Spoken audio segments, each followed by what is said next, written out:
Here, there's more people coming.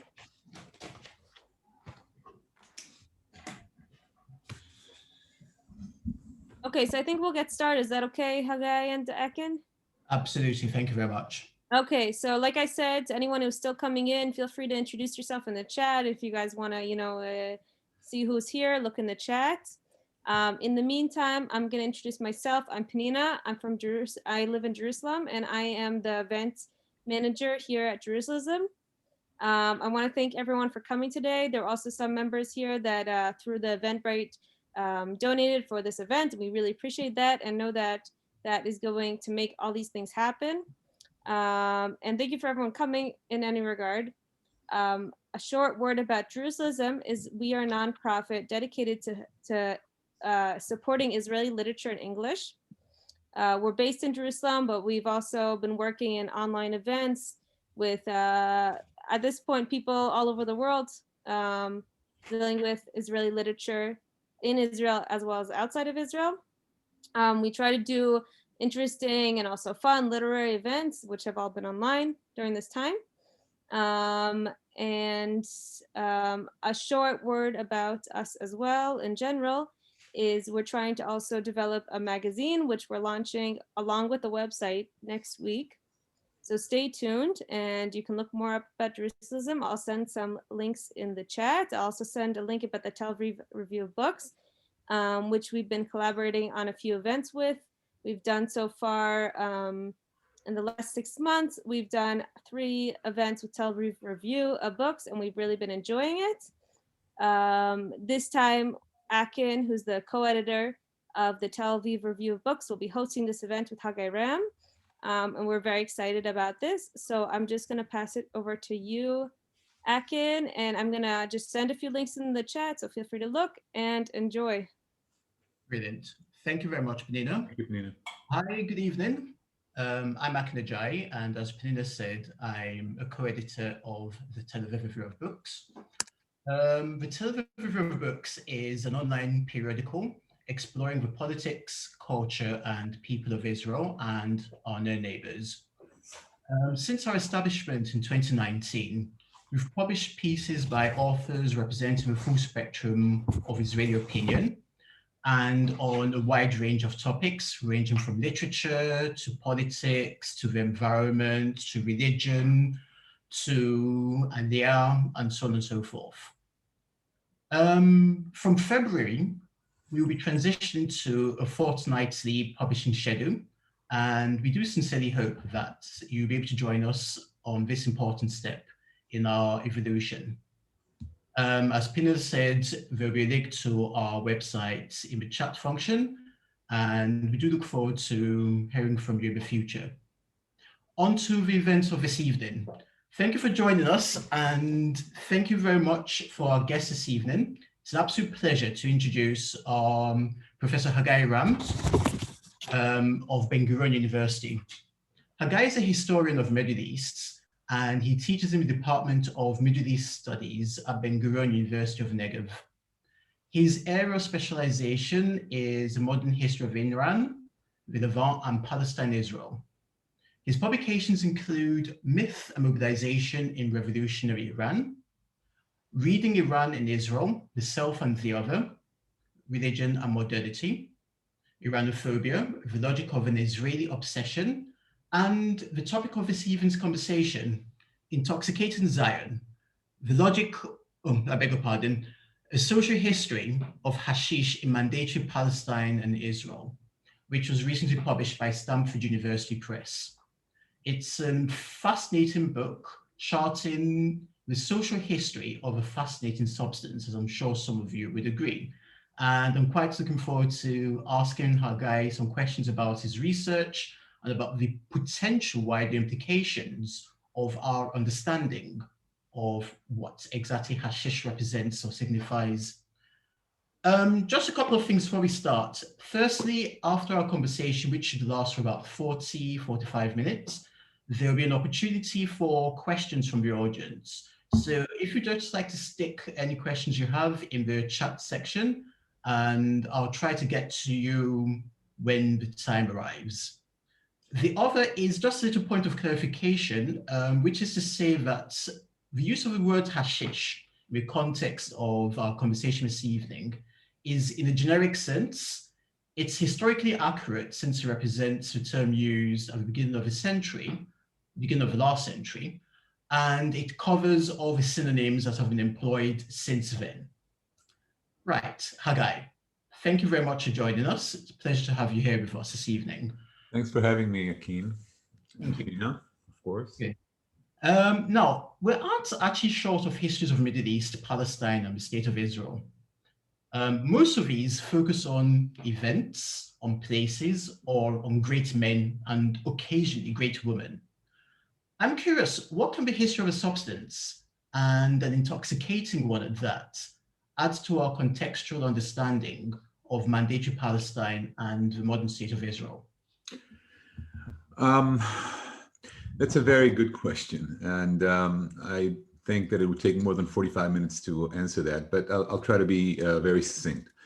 My book is within the framework of social history. That is a history that is mostly interested in ordinary people, whose voice is usually not recorded in the archives, or again, as you said before, it is not part of a great history of great events and great persons. I'm interested in particular in the history of everyday lives. Again, those regular people, some would say the subaltern people, who are actually impacted by the policies of the great man and the state, whose voice is usually not recorded.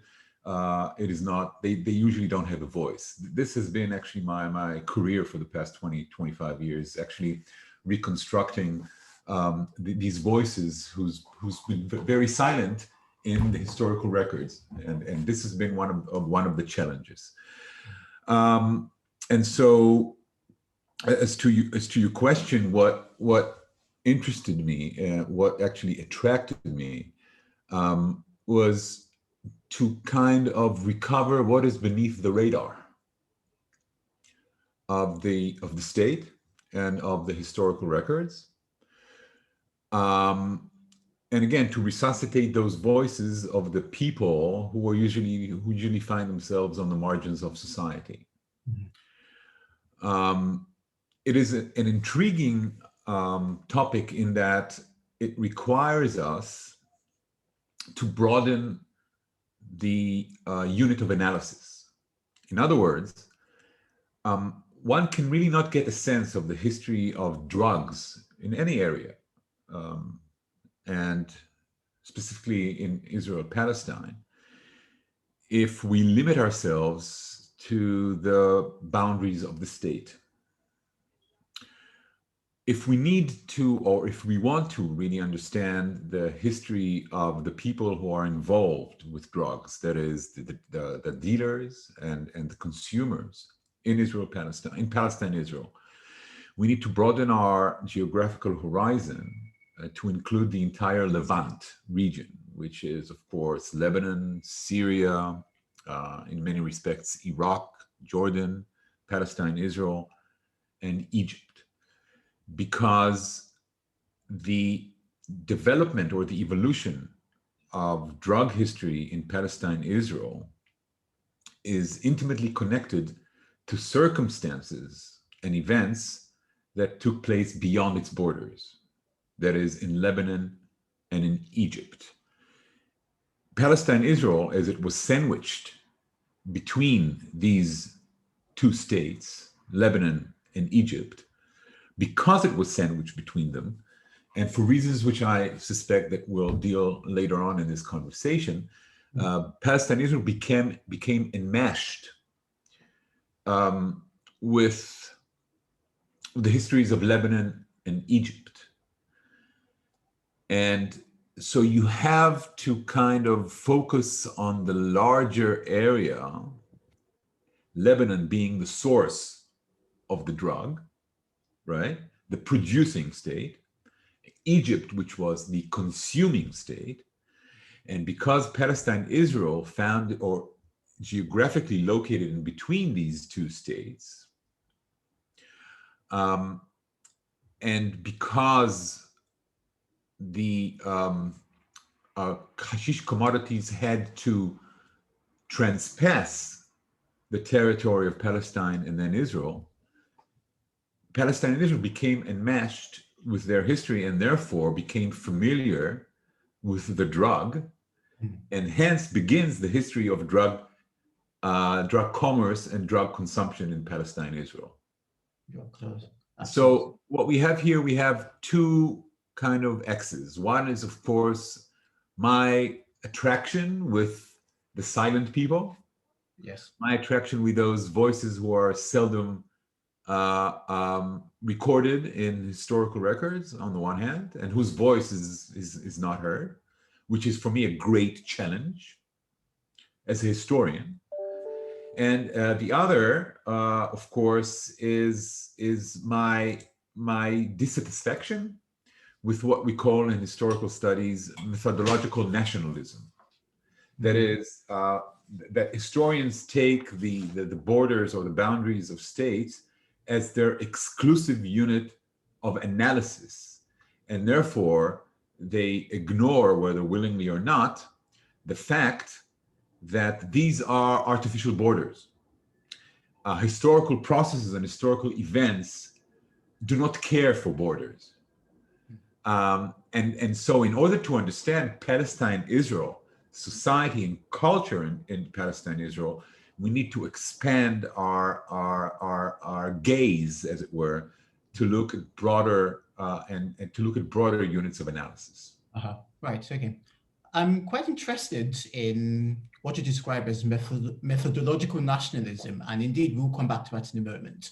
But I just want to touch on something you mentioned a moment ago, which is about voices, the desire to represent, to portray the voices of people who have not been recorded in the archives. This seems to pose quite a challenge as a historian, because historians live in the archives. So how did you go about this? Well, let me first of all state that my objective here was perhaps more daunting, in the sense that, I am interested in those people who are left behind. I'm interested in those people who are impacted by the policies of great men, great leaders, and the state, right? And who usually don't have the chance to voice their as it were, their subjectiveness. But my object was perhaps more challenging in the sense that I deal with, or have dealt with, people who intentionally did not leave records, right, because they were criminals.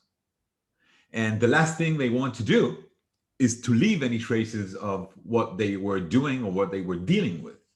So in that sense, that it was a double challenge.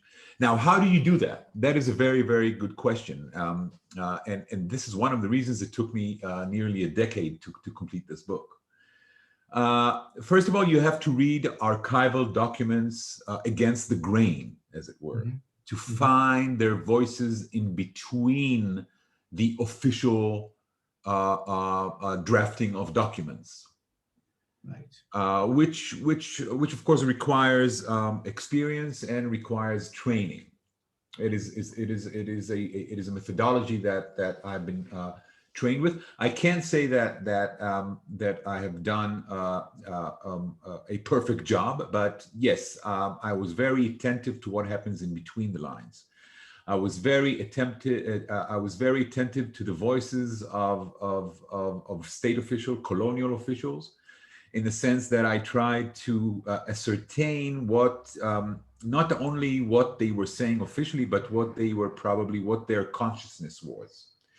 But there were also other sources, such as memoirs, such as fictional works, novels, newspaper articles, and also I conducted some interviews with people who are, fortunately for me, are still alive from the mandatory period. Yes. So in that sense, it was very challenging. Yes. Indeed. I mean, I was quite struck by writing the introduction. You introduce a quote from Shimon Ballas's book, Hamaraba, The Transit Camp, which I thought was quite an ingenious use of not a secondary source, but an important source, but against or outside the usual realm of historical accounts or narratives, because it does capture something of the spirit, something of the essence of the age. Thanks. Now, your book starts at the tail end of the Ottoman Empire, and it paints a pretty precise picture of the social norms surrounding the use of hashish at the time. I'm wondering, what were the prompts for the change in the positioning of hashish after the collapse of the Ottoman Empire and the creation of the British Mandate?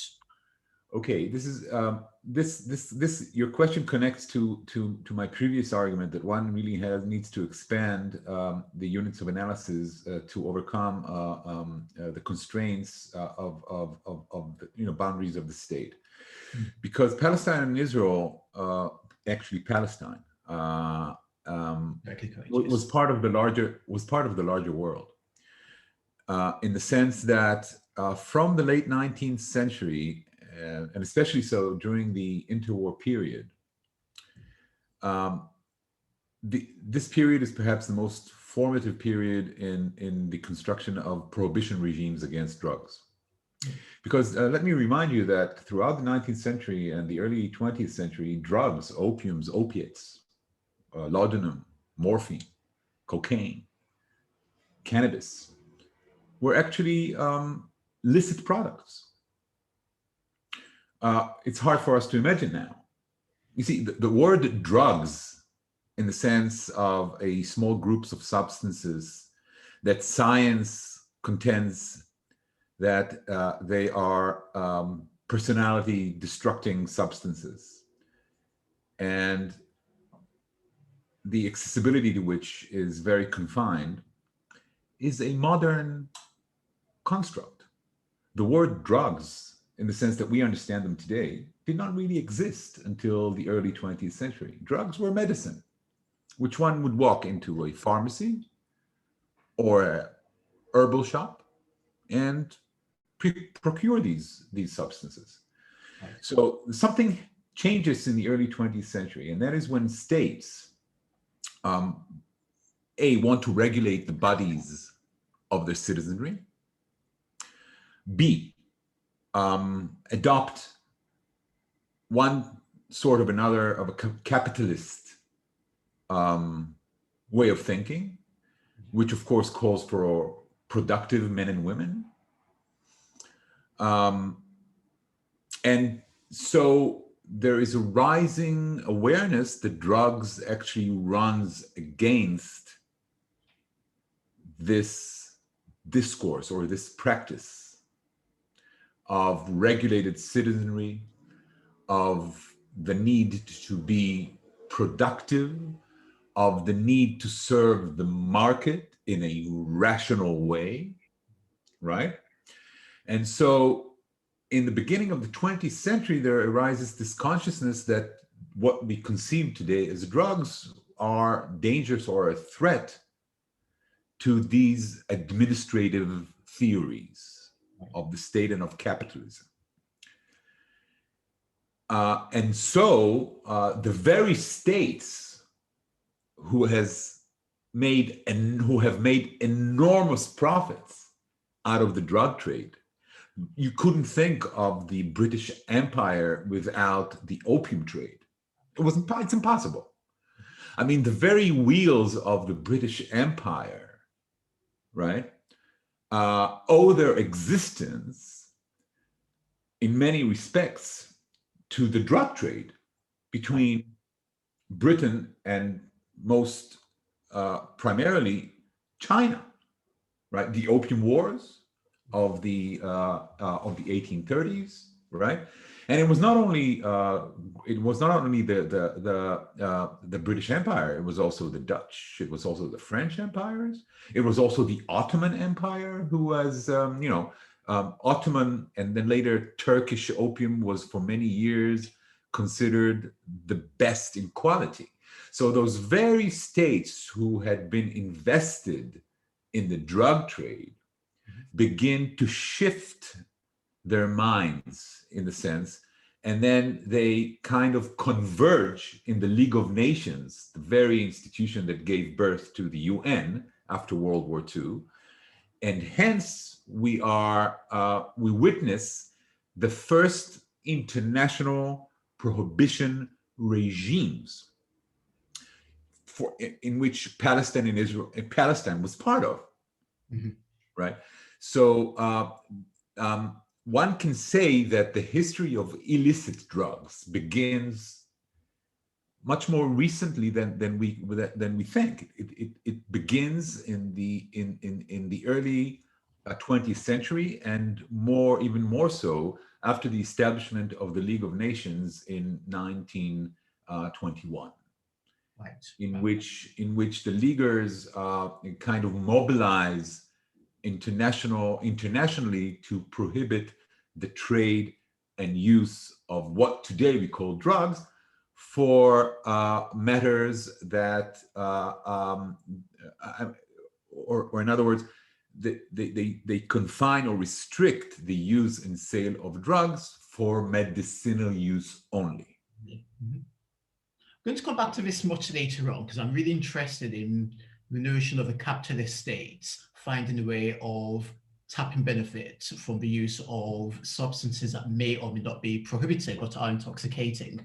But to get to the moment and to the chronological account that unfolds in your book, I mean, what sort of comes through is that some of the people that pushed this move towards prohibition and to regulation, they're quite colorful characters in their own right, and some of them seem to have perhaps unacknowledged agendas or personal biases that shape their approach. Perhaps you could tell us about one or two of these individuals.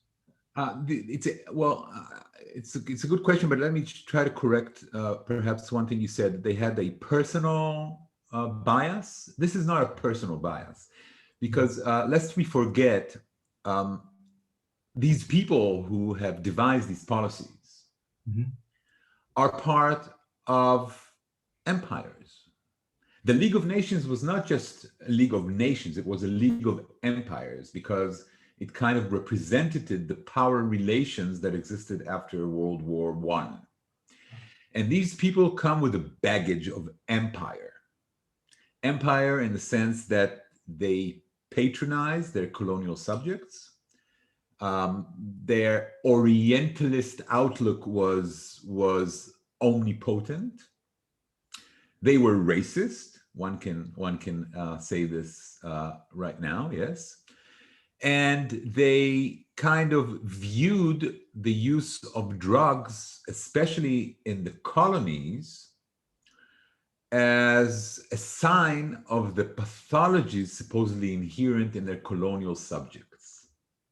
In other words, drugs, in my case, cannabis or hashish, was racialized in the sense that it was viewed as the drug of failed people, the drug of people who had not yet reached the level of civilization, the drug that taps into their inferior mentality, as it were.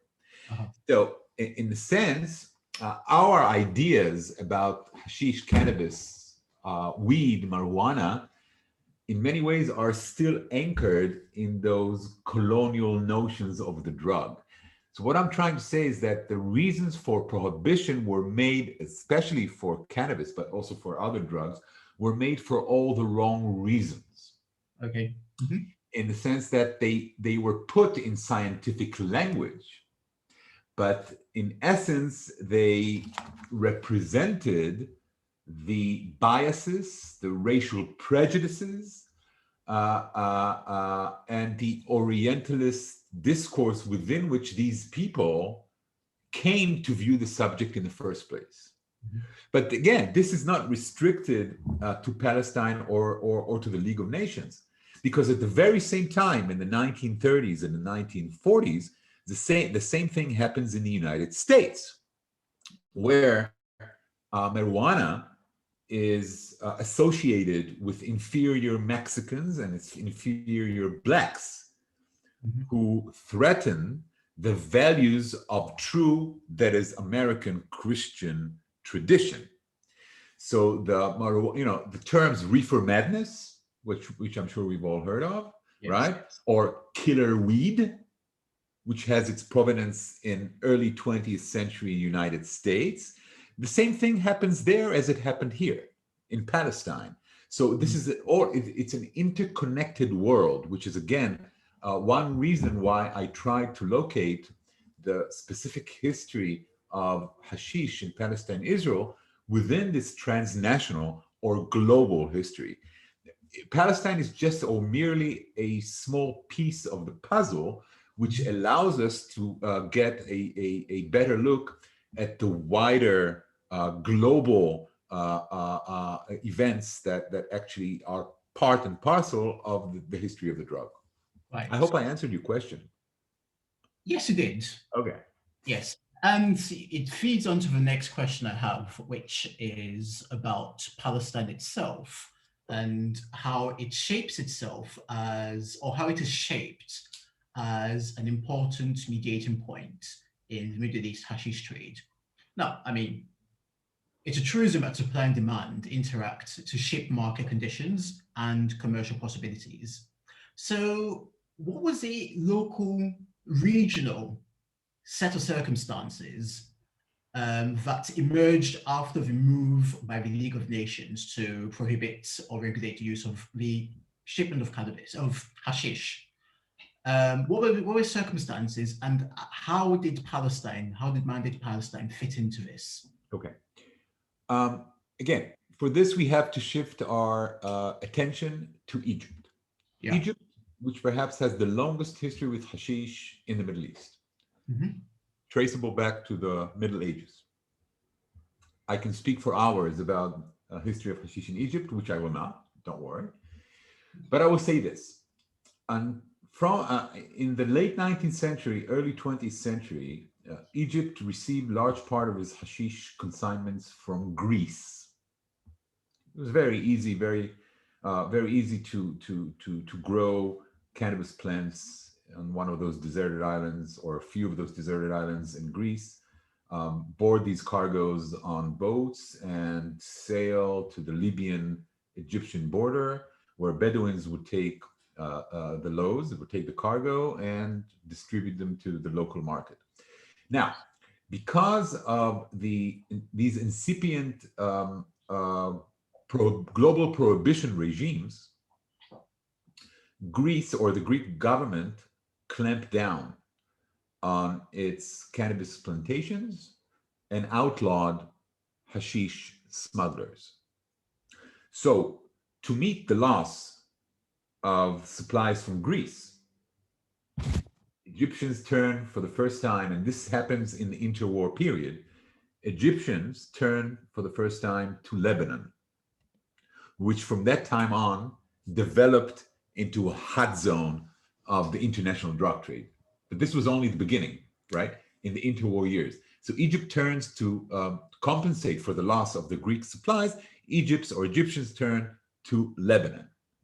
And from that point on, Palestine, as I think I mentioned or alluded to before, because it was positioned between Lebanon and Egypt, became a transit route for all the hashish smuggling that took place in between the producing country and the consuming country, right? And I cannot overemphasize the vastness of the drug trade between Lebanon and Egypt via Palestine during that time, by air, by sea, by land. Tons and tons and tons of hashish cargoes were smuggled or trafficked from Lebanon to Egypt. And so, what happened is, as it usually happens in many other places, is that the availability and the familiarity with hashish become increased, in the sense that now people have direct recourse to the drug. Palestine was the greatest depot of hashish, perhaps in the world, This is something that not too many people know, right? Palestine is the main or the largest depot of hashish in the world during the interwar years. And so some of that hashish was left behind for the local market. And hence begins the history of hashish in Palestine, Israel. Because again, what people don't really appreciate, they think that hashish was smoked here in this territory, in this land, for ages and ages. Not true. Not true. Hashish consumption was rather negligible until the mandatory period, until the interwar period, until Palestine becomes, right, a depot or a transit route or a way station in the hashish smuggling trade, smuggling networks that run from Lebanon to Egypt.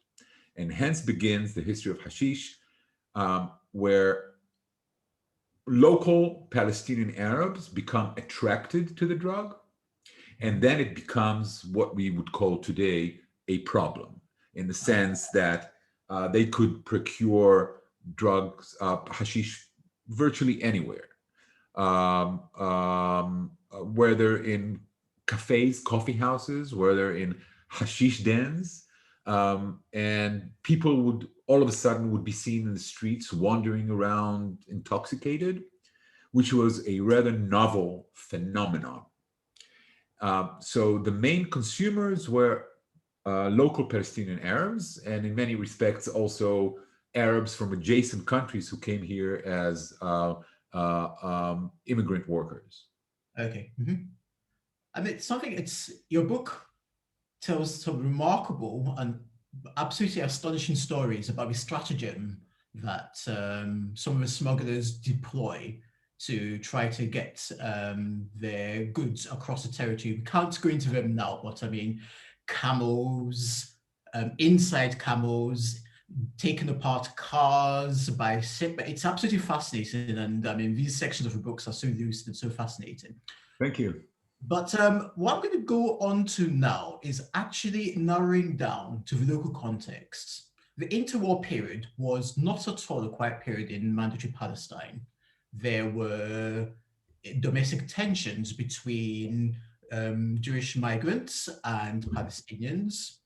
There were the British trying and failing to maintain the mandates and to keep a sense of authority. I'm quite curious about the consequences. What were the social consequences on the ground of this sudden influx of cannabis, of hashish? For the Jewish community, hashish was in many ways a manna falling from the sky. Oh. Because it kind of exists, especially during this troubled times, as it were, where the Jewish-Palestinian conflict was gaining steam and actually reaching a climax in many ways, with, of course, the Great Arab Rebellion, 1936, 1939, yes, which was the greatest anti-colonial insurrection in the Middle East during the interwar years. One has to remember that. And so hashish, as hand in hand with the fact that Palestinian Arabs became to be avid consumers of hashish, and again, I'm not saying this in a negative way. I myself am an admirer of the drug myself. I admirer is an interesting. That. And you know that, Maya and Akin, right? So I'm not saying this in any derogatory way, actually, on the contrary. But the fact that Palestinians became avid consumers of the drug actually helped the Jewish community to kind of strengthen the distinction between Jews and Arabs, because hashish, as it came to be known from the age of empire, as I noted before, was viewed as a distinctively Oriental drug. What does that mean? Befits inferior Oriental people, makes them makes their sexual appetites overly heightened, turns them into homosexuals, and this is something which the Jewish community sanctioned. I mean,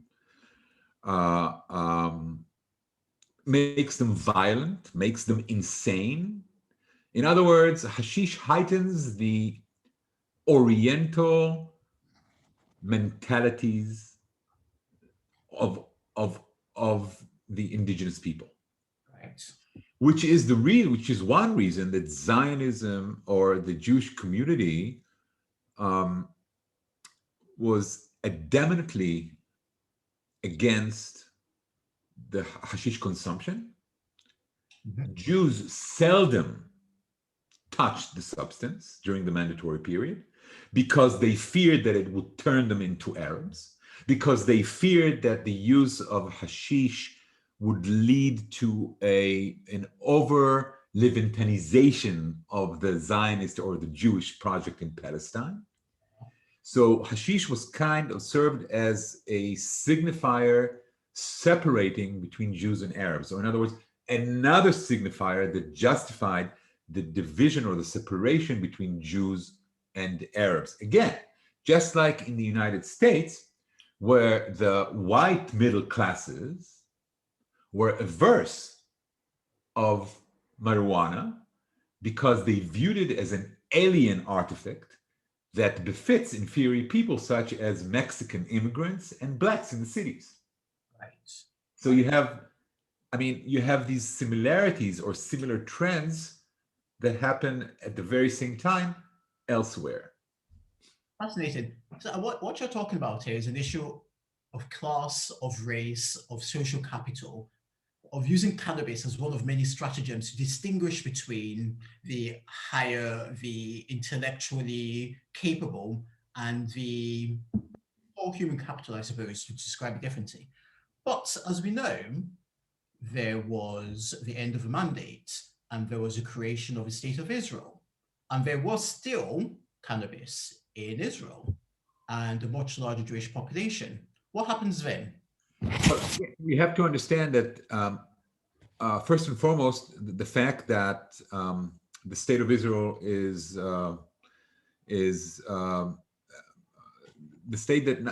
fact that 1948 ushers, the state of Israel in a sense, and new borders are being drawn. That didn't affect the hashish trade, because the Egyptians still demanded the drug, and the Lebanese were still capable and willing to cultivate and to trade with Egypt. And so again, another indication of the fact that borders really, I mean, they make no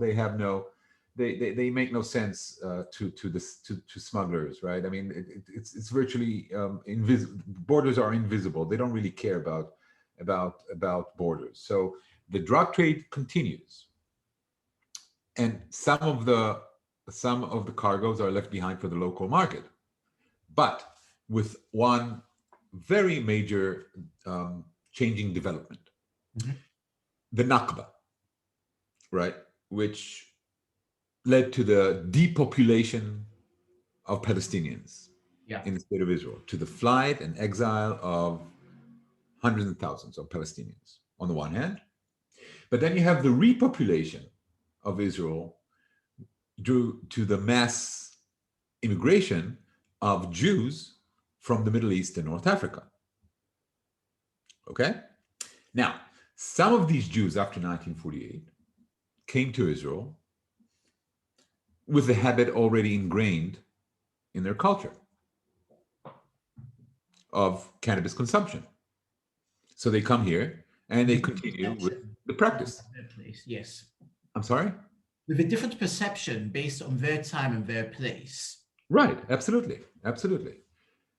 And other Jews of Middle East descent, first and second generation of these immigrants, start or begin to consume hashish due to their social, cultural, ethnic, racial marginalization in the Jewish state, in transit camps, in development towns, and of course, there's no need to elaborate, right, on the horrible conditions in which they lived. So you have some of these Jews who came here already as cannabis consumers, and you have those who start smoking here due to their marginalization, socioeconomic, and so on in Israel. And so, where formerly, before 1948, hashish was an Arab problem, as it were, after 1948, hashish becomes a Jewish problem, right? And again, you have the very same trends, in the sense that the Jewish state, right, with its Western wannabe orientation, as it were. I can't say Western wannabe orientation, uses hashish as a yardstick to evaluate the level of development of the Arab Jews, or North African Jews, or Iranian Jews, or Turkish Jews, or Moroccan Jews who come here. In other words, hashish once again signifies the inferiority and the low level of civilization from which these Jews had arrived in Israel, right? So again, you have hashish as a means to differentiate between those who are privileged and between those who are less privileged. And hashish becomes another marker of the inferiority. Not only that, it also enhances or exacerbates the criminalization of those who later became known as Mizrahi in Israel society. How so? Yeah. How does it exacerbate the criminalization of the people that became known as Mizrahi? Well, I have some court cases in which some of these immigrants come to court after being caught, whether growing cannabis in the backyards of the transit camps, or when they are caught consuming cannabis, and they approach the judge and they tell him, look, we don't know what wrong we did. I mean, this is a sort of a tradition that we've been doing for the past decades, where we came from, right? We use it for our diet, we use it in our food, we use it, to feel good. Yeah. And all of a sudden we find ourselves to be criminal. That's one facet. Another is, for instance, when you have the first Mizrahi revolt, the Wadi Salib 1959 revolt, or then the Black Panthers in the 1970s, yes, mm-hmm. They are being rejected by the state authorities as drug addict, as though their grievances, as though their protests have nothing to do with reality. It only has to do with their hashish intoxication. Right, okay, so they did. But this is so fascinating, because in parallel, we're entering the 1960s and an era of free living and bohemian attitudes, largely concentrated within the middle classes of the same society, who is criminalizing the working classes. How is this contradiction actually negotiated? There you go. I think what I show, there's a part in my book which I show that whereas the use of hashish by the burgeoning bohemia, poets, artists, men of letters, and so on and so forth in the 1960s, yes, although they were criticized, their use of hashish was excused. And it was associated with Western cultural repertoire, such as jazz, such as, the allure of American culture. So they were in many ways, again, although they were censored, although they were criticized, in another way they were embraced. But at the very same time, where you have these Oriental Jews, yes, engaging in the practice, they were censored, in the sense that they were seen as criminals. They were seen as an impediment to the realization of the Zionist project. So there you go. You have it again, this contradiction, which was never resolved in the minds of the state. Of course, this is only something that one can actually explore or realize later when he looks in the sources. But yes, you have this dual approach, or yes, binary approach, as it were, because when it comes to the Ashkenazi classes, the Bohemian middle classes, who were experimenting with drugs, they were excused. They were looked upon perhaps as being wrong, but again, it was something that one looked at not necessarily in a negative lens, but whereas when the Mizrahim do the same thing, they are being relegated to, how should I put it, relegated to they're seen as radical, as being, they were thrown into radical alterity, something that is irrational, something that is not congruent with rational thought, with modern way of life, and so on and so forth. Fascinating. Now, you say in the introduction to your book, you say that 1967, the year of the 6-Day War, should be seen as an epochal year, should be seen as a watershed in the history of Hashish. Could you expand on this? Sure. Well, okay, there are a couple of things that need to be said here. First of all is due to the 1967 war, Israel, of course, occupies the West Bank, it occupies the Golan Heights, it occupies the Sinai Peninsula, and so the trajectory, or the Lebanon to Egypt trajectory, is disrupted. You have now Israel that is actually the Israeli authorities who are actually now ruling those very routes, or very routes that on which the smugglers moved their hashish cargoes from Lebanon to Egypt. And the smugglers can no longer carry on with that practice, which they have practiced since the mandatory period. And so there were humongous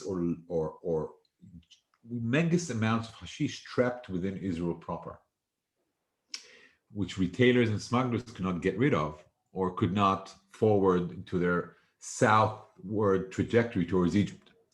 So what they do, these retailers and smugglers, what they do is they redivert their cargoes to the Israeli market. And excuse me? What are the consequences of this? The consequences, of course, arise in hashish consumption in Israel. But it's more than that. Because Israel occupies the West Bank, it gives Israelis access to the markets which were previously beyond their reach.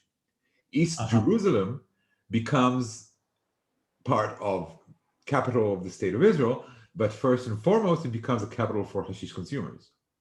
After 1967, you have thousands of youngsters who make the pilgrimage to Jerusalem, not for nationalist or religious objectives, but to sit in their East Jerusalemite cafes and consume hashish, or purchase hashish to smoke back home. So you have this two things. One is, of course, a large or humongous amounts of hashish are directed to the Israeli market, and you have the fact that Israelis now have access to the hashish markets where previously they did not have. Sorry, I interrupted you. Go ahead. So this is one thing. Another thing is that Israel, after 1967, and again, 1967, Israel is a mobilized state, right? In the sense that it adheres to Zionist virtues and the Zionist ethos. But then after 1967, towards the end of the 1960s, Israel becomes more and more connected to the globe, to the global village, as it were. Especially Israel is attracted to the hippie culture, or to the weed culture in the United States, where it is associated with protests, right? With rejection of the older generation values, and so on and so forth. So Israel becomes, again, what happens is that hashish from an Oriental vice becomes something that is connected to the alluring culture of the West and the hippies and Western cultural repertoire, right? So you have these internal developments in where the local hashish market becomes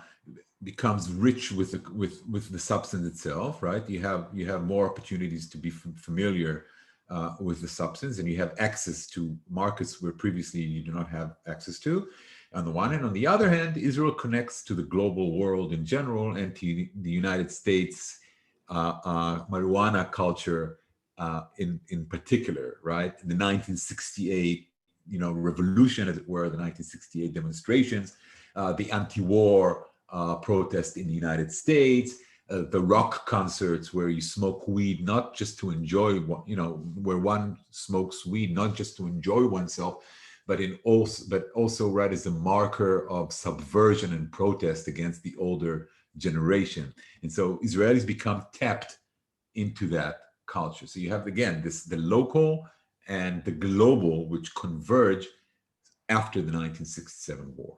Right. Now, this is really interesting because hashish, weed, cannabis, becomes a sort of badge of countercultural credentials. That's the term I was looking for when I spoke before. Right. And it's also very much, given the long history of demonizing its use, can be perceived as something of a national threat. But at the same time, you mentioned a couple of instances in your book where the Israeli army actively considered using cannabis as, shall we say, a weapon of war. Could you tell us about one of these? I'm not sure I'm allowed. No, but I will. I mean, not allowed in the sense that since my book was published by an American press, again, one can say that according to foreign sources, right? But this is something which has been censored in Israel, right? But I'll say it anyway. I mean, what are they going to do to me? Throw me to jail? Forget it. Okay. Yes, there are strong indications that the Israeli, I will be cautious in the way that I put it. Okay, so there are significant, or there are, it wouldn't be, it wouldn't be an exaggeration to say that the Israeli army, with an official approval of several prime ministers, several cabinets, several commanders, so on and so forth, with the aid of the courts, conducted active drug trade from the late 1950s to the early 1980s, that is after the signing of the Camp David Accords. Yeah. The Israeli army had conducted a covert yet an official hashish trade from Lebanon to Egypt in order to drug, as it were, the Egyptian army. Let me just put it that way. If you can read my book, I mean, whoever is interested, there is a sub-chapter especially dedicated to that. Yes. The notion of turning an army. But let me just say that, do we have time? We do have a few more minutes. I have one more question before I open up the floor, but we do have a few more minutes, yes. I'm just going to say that this is not an uncommon thing. I mean, states have, secret agencies, the CIA, the MI6, the Mossad.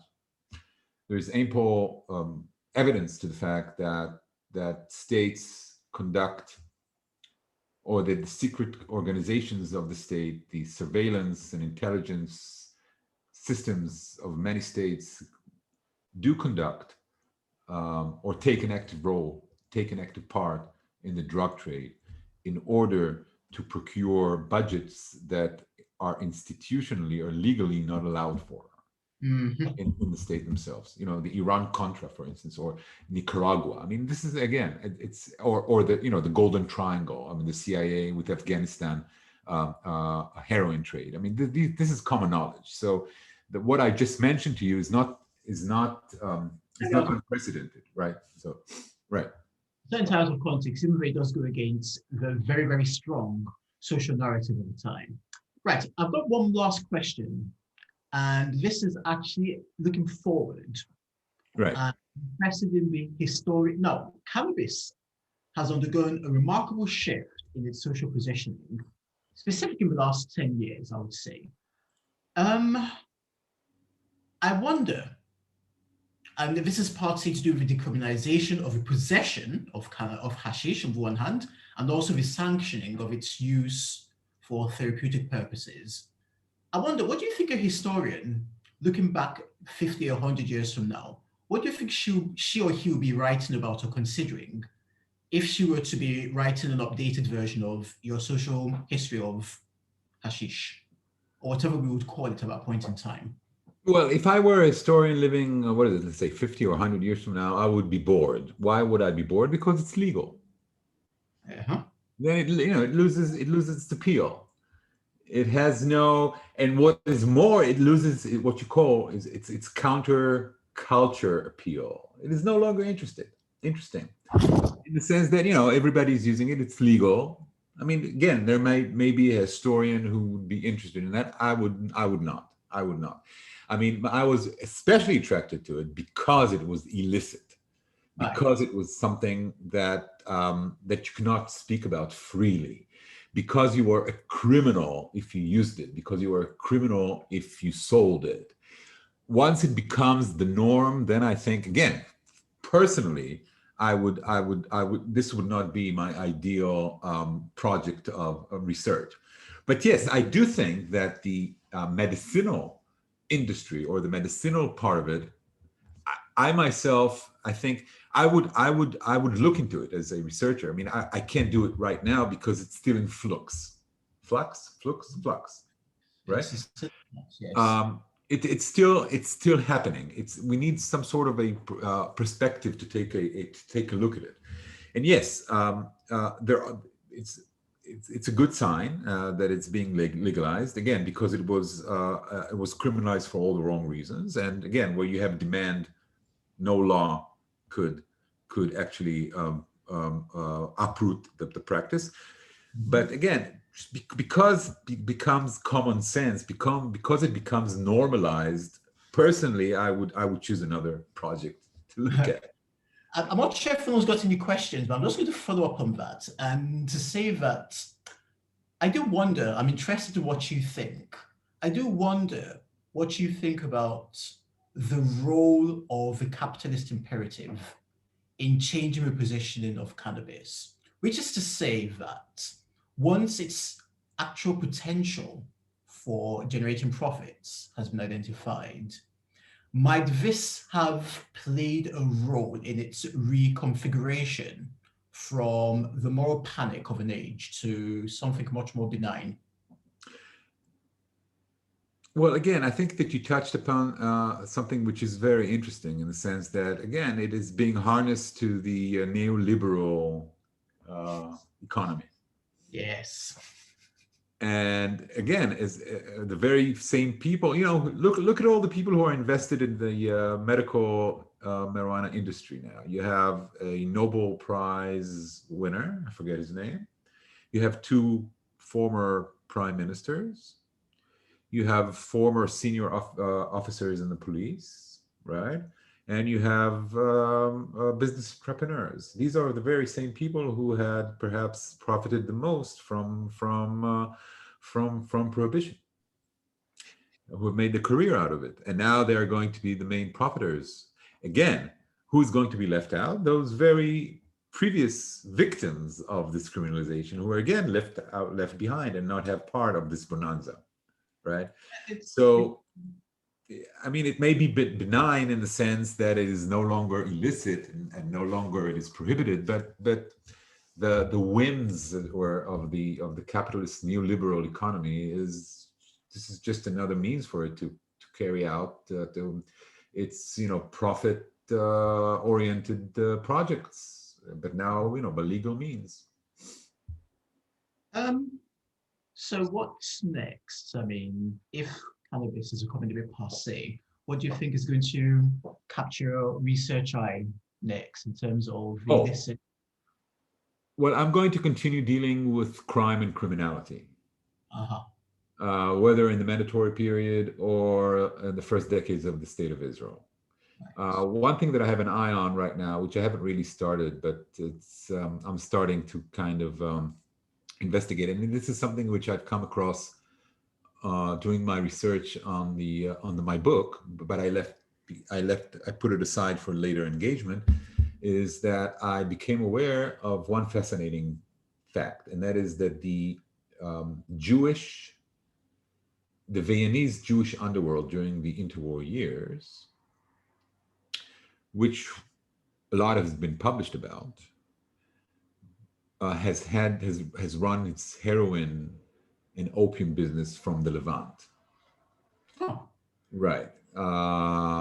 Right. Smuggling heroin and opium from Palestine, Israel, Lebanon, and Egypt to be processed in Paris, and from there on to be shipped to the United States. So, although a lot has been written about the Jewish underworld, there are a lot of novels as well, but none have actually focused on its projects in the Levant, right? Its reach and it's what it has been doing here in the Levant to nurture the global drug market. So that's one thing. Another project which I want to start working on is about crime and criminality in Jaffa in general, and what was known as the large area, Hashetach HaGadol, Yes, right? yes. Where now all the old Jaffa is Yes. located, which was, of course, a zone of crime, a zone of prostitution, of drug trade, of drug use, and this is something which I want to take a look at, looking at Tel Aviv municipality archives, police files, and so on and so forth. So again, this is a byproduct of my previous research on cannabis. Right, right. Out of curiosity, like state archives and state records, are there any limitations on researching municipal or police archives or court records? Well, there were, I mean, again, there were several limitations because many of the files that I was interested in are still not disclosed, right? They are under state law, right? So I had to, how should I put it? I had to use my expertise in order to bypass and make the appropriate connections with people who could declassify those files for me. I can't elaborate further on that. Sounds very interesting, and I won't encourage you to incriminate yourself. Right, Haggai, Professor Ram, I can't thank you enough for your fascinating insights into the story of hashish, Thank you. substance in 20th century mandatory Palestine and Israel. Once again, the book is Intoxicated Zion, A Social History of Hashish in Mandatory Palestine and Israel. And it is an absolutely fascinating read. I can't recommend it highly enough. Thank you, Akin. I'm not sure if we do have any questions, Penina, but if not, I'll be happy to hand over to you to round up. And once again, say thank you very much to Haggai and to Jerusalem for hosting this talk Thank this you evening. so much for having me. I enjoyed this immensely. Thank you so much. Thank you so much, Akin and Haggai. Yeah, I also see that we have no questions, but I just want to say again, you can message a question in the chat privately to me or Akin if you want, or just write it out or let us know and we'll let you say yourself. It seems like the crowd's a bit shy tonight. I'm sure everyone was listening though. It's fascinating. Perhaps perhaps they are stoned. It could be, they came ready, you know. I think maybe I don't want to wrap up just yet in case, you know, people have questions brewing. I don't know. But I really was fascinated by this. And I guess I have a question myself in the meantime, if that's okay. By all means. I kind of want to just ask on a more personal level, where these interests for you root from. Is it interest in history, anthropology, identity, fascination with criminal minds? Like, I'm kind of curious what the core of your motivation is. Well, but all of the above. All of the above, yeah. But oh yes, but of course, it's also a personal. I've been a historian of Iran for most of my career, which spans more than a couple of decades. But about a decade ago, I became a bit, how should I put it, bored. I needed to reinvigorate my passion, my scholarly passions. And I was a bit tired of the dirty politics of Iran, right, in Israel. So I reinvented myself in the sense that I made a very dramatic switch to an era and to a period which was into a topic which was utterly unfamiliar with in scholarly terms. And so I did that to kind of, again, to infuse new passions into my scholarly career. But what you said, yes. I mean, all of these, anthropology, sociology, identity, culture, history, these all, I think, converge in my book. Mm. Or But I hope that I've been able to make them appear as such, at least in my book. yeah, fascinating. Thank you. I just going back to, I know your past three books were about Iran. I want to ask, like, though, was there besides, I guess, wanting to change from politics, was there a big I didn't game deal with changer? politics. I didn't deal with politics in my books on Iran. I dealt with culture. I Ah, dealt with, no, you said yeah. just now. I thought I heard you say you didn't No, want. I mean the politics in Israel. Right. So right, I mean, in that sense, because I found myself over and over and over again disaffected with the official Israeli stance on Iran, which of course has become so-called the truth among Israelis,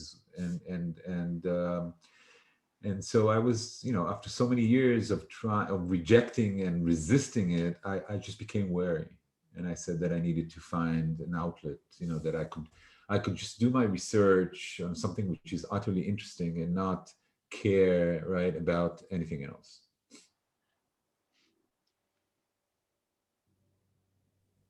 Thanks, Haggai. Sorry, I got a bit distracted. We do have a question now from Lonnie, so I'm gonna. Oh, hi, Haggai. Thank you, both you and the kid. That was a great conversation. I guess I really had two.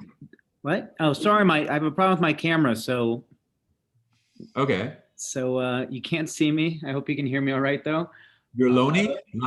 Lonnie, yeah. Hi, Lonnie. Nice Hey, to meet you. you too.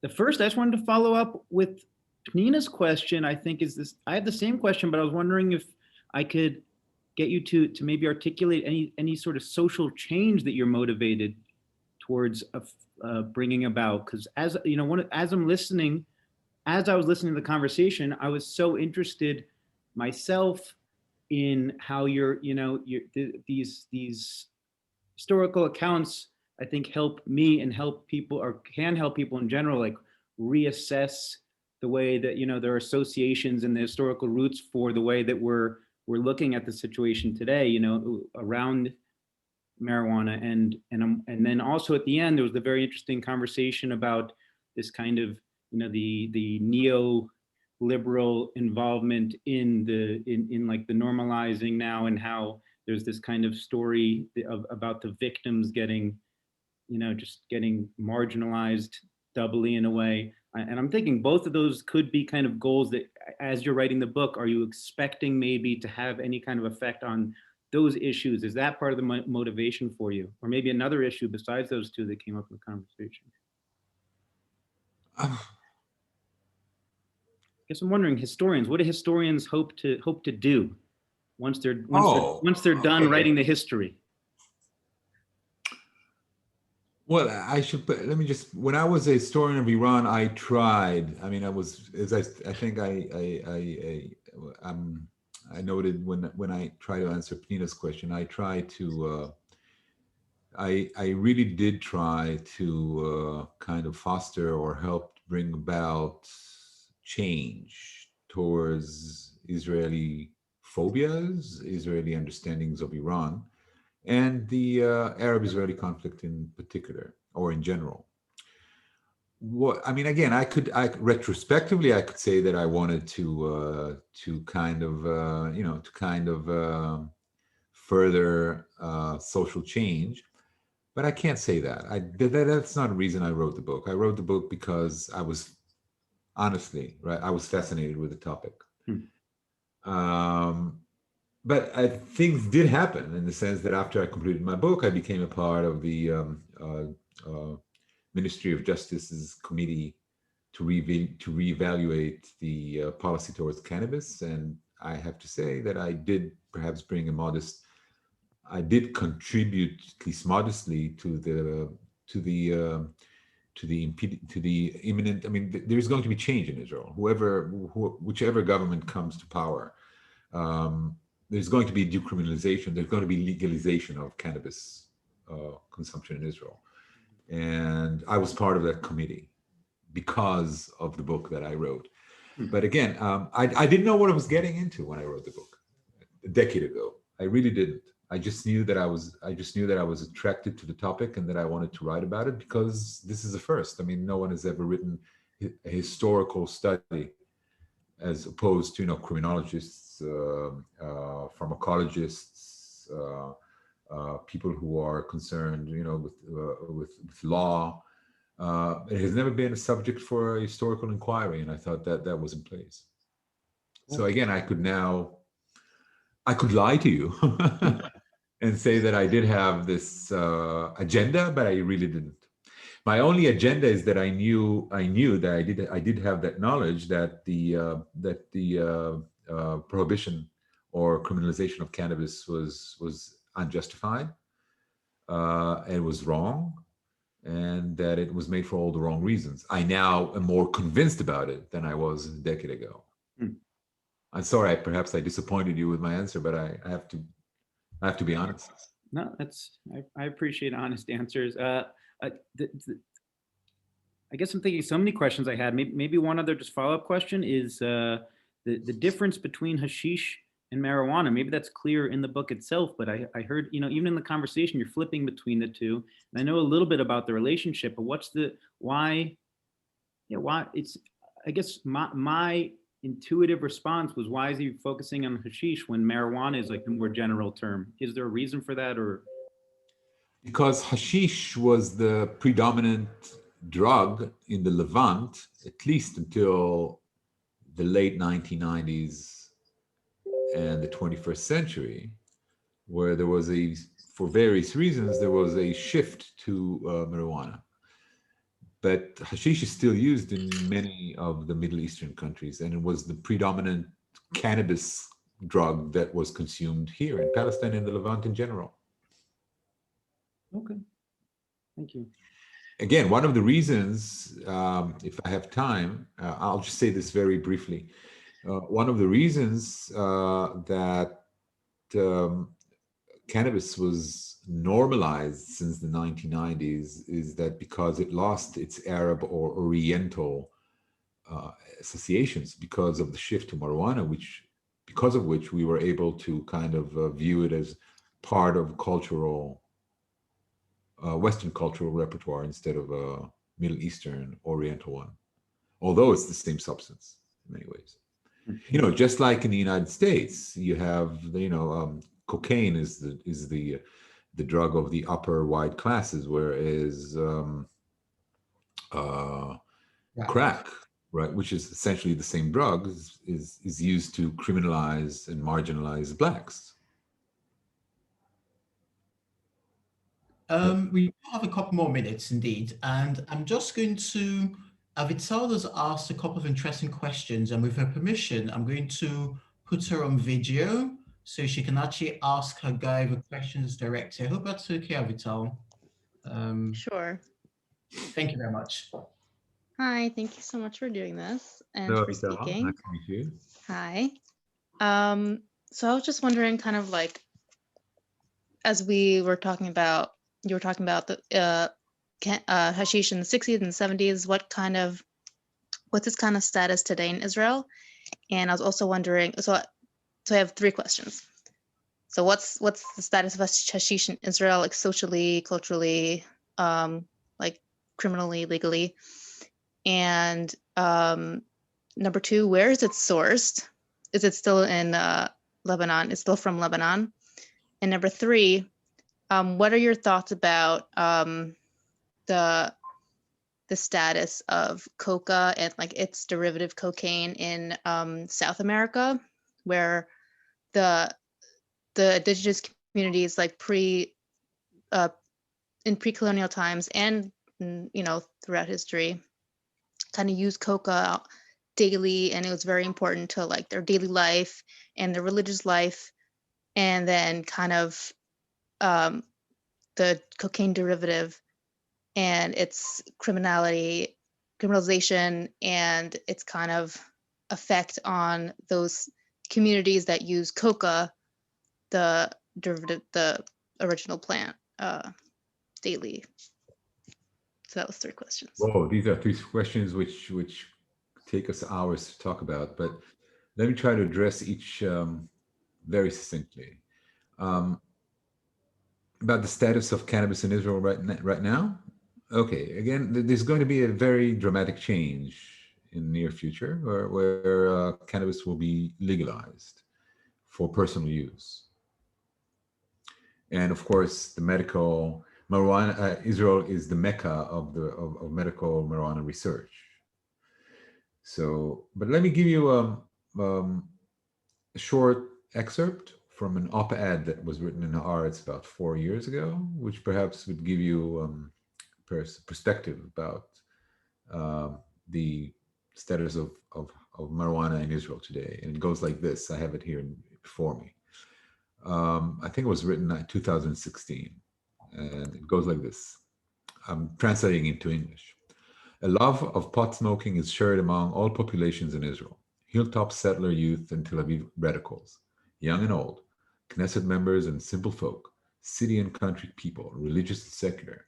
Everyone loves pot. Marijuana and hashish are the largest common denominator in Israel's society. Despite the common ideals held by hippies, in Israel it turns out that one can be a religious fanatic, a human rights trampling racist, or a warmongering militarist, and still be incredibly good at rolling joints. No problem. Pot couldn't be any more common in Israel. There aren't enough lungs. I think that kind of puts it very succinctly. The second question was about? The second question is about the sources of cannabis. Oh, okay. One of the reasons this takes place is that Israelis have come to the conclusion that it would be much cheaper if they grew it themselves, right? Which is one of the reasons why marijuana consumption has been on the rise. Israel is the number one marijuana consuming country in the world, according to surveys. According to a survey that has been conducted 2 years ago by the right, Maya? We wrote about that. All right, with 27% of adults admitting that they had used cannabis, Iceland and the United States lagging behind. Iceland with 18%, if I'm not mistaken, and the United States, where pot is legalized, only 16%. So that gives you an idea. And what else is that, in addition to the fact that many people now choose to grow it themselves and to distribute it locally, you have medical marijuana which is being channeled to the black market. In other words, many people who have license to legally buy medical marijuana kind of sell it to the black market, or they sell it to make a profit. So that's the Israel part. What was another? The coca, which I think that I didn't really... The question about coca essentially is that indigenous communities in South America had a multifaceted relationship with the use of a coca leaf as part of religious ritual, as part of everyday life. And this might have been disrupted by more commercial derivatives of cocaine and such like. And I think Avital was asking if you had a view on how this might have come about. Is that correct, Avital? Yeah. And it's kind of the change. And it's kind of connection to the change of like the criminalization of marijuana. Right. And kind of similar. Absolutely. Steps. Now, again, I have to say, I mean, look at, Sigmund Freud. I mean, he was a cocaine addict. I mean, what today we would call a cocaine addict, right? In other words, again, cocaine until the 20th century, the 20s in many ways, was a legal drug, right? And then it became illegal again for all the wrong reasons. In the United States, because it was associated with the threat of the blacks that might cause. There were even rumors that even the press took as true that cocaine made blacks immune to bullets which are shot at them. Right? Again, so cocaine as well was also rationalized, and it was criminalized. And it did disrupt, the traditional ways of life of those people in many ways.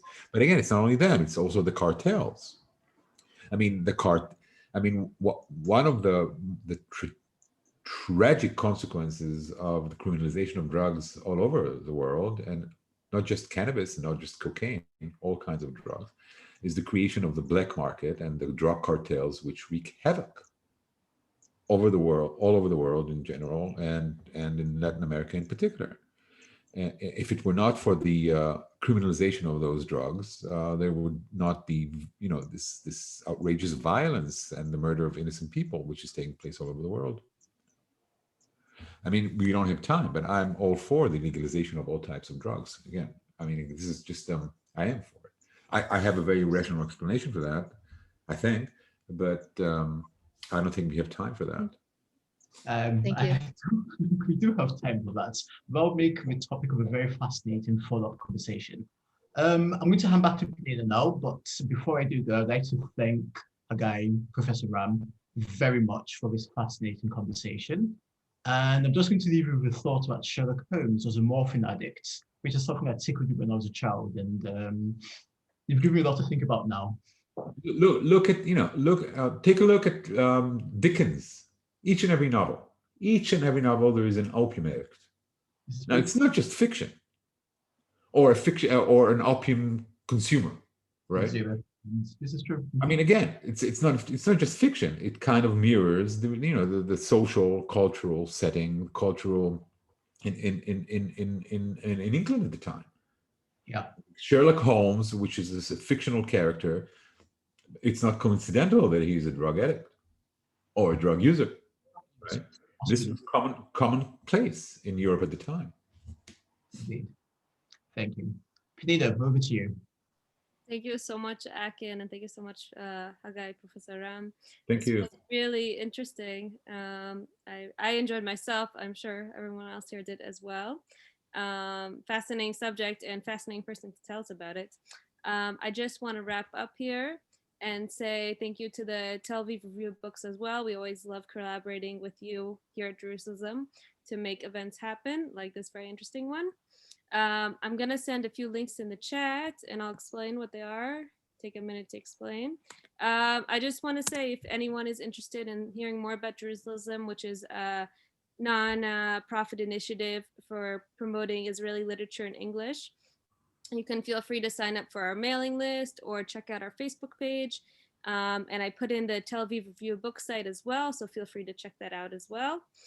We also have an upcoming open mic event, which I put the link in for. Feel free to check that out and look at it. It will be having a featured reader, Julie Gray, and it should also be more fun. I guess this was a really interesting night, but that open mic is a bit of a different dynamic, so I'll just give a heads up about that, because we let everyone who attends can feel free to perform a reading of their own work.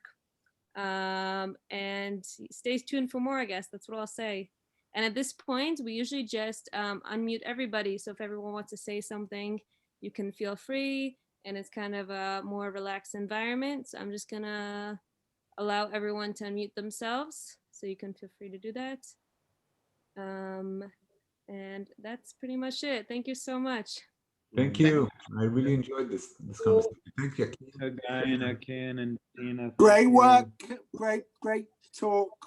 Well done, Akin and Haggai. Thank you. Take care. Thank you. Bye-bye. Thank you, Akin. מאיה, להתראות. אני ממש נהנית, כי היה מרתק. גם תודה. היו שאלות מעולות וגם תשובות מעולות. תודה. היה ממש